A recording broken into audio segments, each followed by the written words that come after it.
Person came to us, he said कि उसकी जो वाइफ है, ठीक है, वो बेसिकली एक स्मॉल टाइम एक्ट्रेस है, राइट। सो बॉलीवुड में एक स्मॉल टाइम एक्ट्रेस है, तो कुछ छोटे रोल्स वो करती हैं। अब क्या है कि उनकी ना पीआर मीटिंग्स वगैरह होती हैं, उनके एक बच्चा भी है, right. So but still she is doing very well for herself, she looks very beautiful, she is very good, लगती नहीं है कि एक she is a mother of a kid.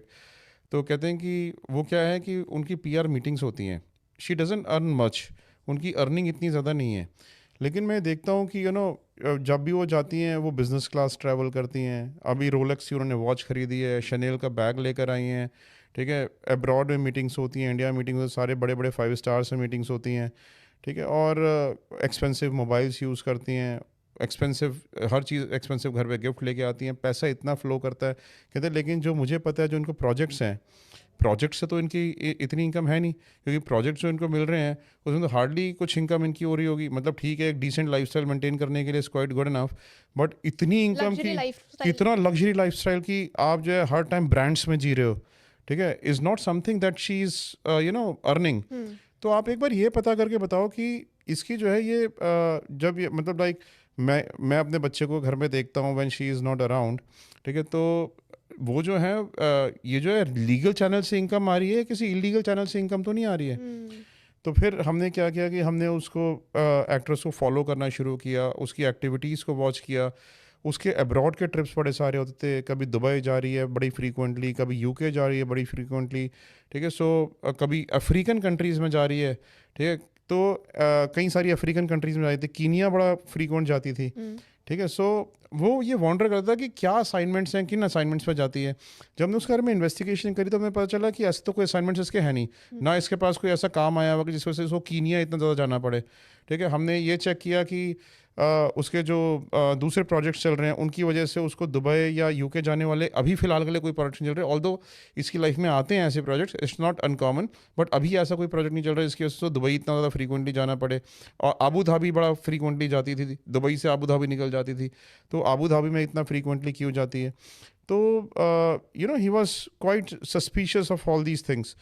तो अब उसने हमें कहा कि भाई आप इन्वेस्टिगेट जब करो, जब हमने सारी चीज़ इन्वेस्टिगेट करी, तो देन वी फाउंड आउट कि on one such occasion one she was staying, जब उसने अपने हस्बैंड को बोला कि वो पीआर मीटिंग्स में है अपनी, और आज उसकी पूरी रात पीआर की मीटिंग्स चलेंगी।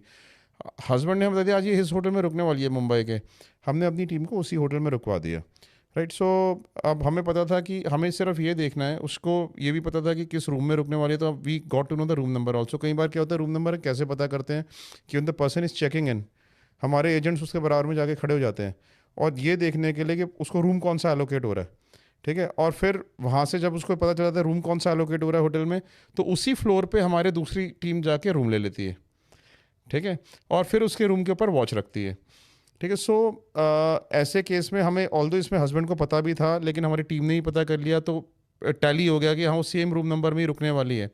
तो हमने उसके रूम के ऊपर वहाँ पे होटल के अंदर वॉच करनी शुरू कर दी, बाहर से, नॉट अंदर से। मतलब जो वाइफ ने बताया कि इस होटल में जाऊंगी, इस रूम में जाऊंगी, वो सही था। वो सही था, हाँ। ठीक है। हमने उसके ऊपर वॉच करनी शुरू कर दी। शी वॉज नॉट एक्सपेक्टिंग कि उसका हस्बैंड कोई इन्वेस्टिगेशन कराएगा या कुछ भी, तो हमने वॉच करनी शुरू कर दी। आज जब हमने वॉच करनी शुरू करी तो एक हमने देखा एक रैंडम 45-ईयर-ओल्ड पर्सन उसके रूम में चला गया, रात को 12 बजे गया और सुबह 3:30 बजे निकल गया, ठीक है। तो उस टाइम पे कोई पीआर मीटिंग्स होने का कोई ताल्लुक नहीं था, वो निकल गया।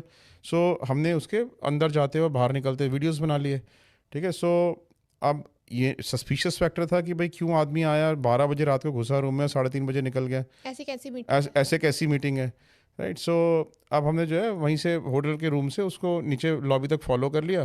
तो he was a very big businessman, he Kemps in his Rolls Royce, हाँ हाँ, और वहाँ से चला गया वो, ठीक है। सो अब हमारे लिए सस्पिशियस था, हमें लगा कि हमने उस आदमी की फ़ोटोग्राफ्स उसके हस्बैंड को कहते हैं मैं तो जानता नहीं हूँ इस पर्सन को, ये कौन है, ठीक है। लेकिन हमने जब इंटरनेट पे रिसर्चेस करी तो हमें पता चल गया वो पर्सन कौन है, इतना फेमस पर्सन था वो, ठीक है। सो अब उसने कहा कि ऐसे ना आप और कई इंस्टेंसेस पे इनको वॉच करो। जब हमने कई इंस्टेंसेस पे उनको वॉच किया, ठीक है, तो पता चला कि every time a different man is going, sometimes हाँ रियल इवेंट्स थे और समटाइम्स अलग अलग आदमी ऐसे जाया करते थे। तो वी कुड कंक्लूड इसके बाद that she is into illicit business of prostitution. Then जब ये सारे एविडेंस इकट्ठे हो गए, देन हस्बैंड कन्फ्रंटेड हर, तो उसने एडमिट भी कर लिया। अब हस्बैंड का मेन कंसर्न ये था कि मेरी बेटी का क्या होगा। राइट।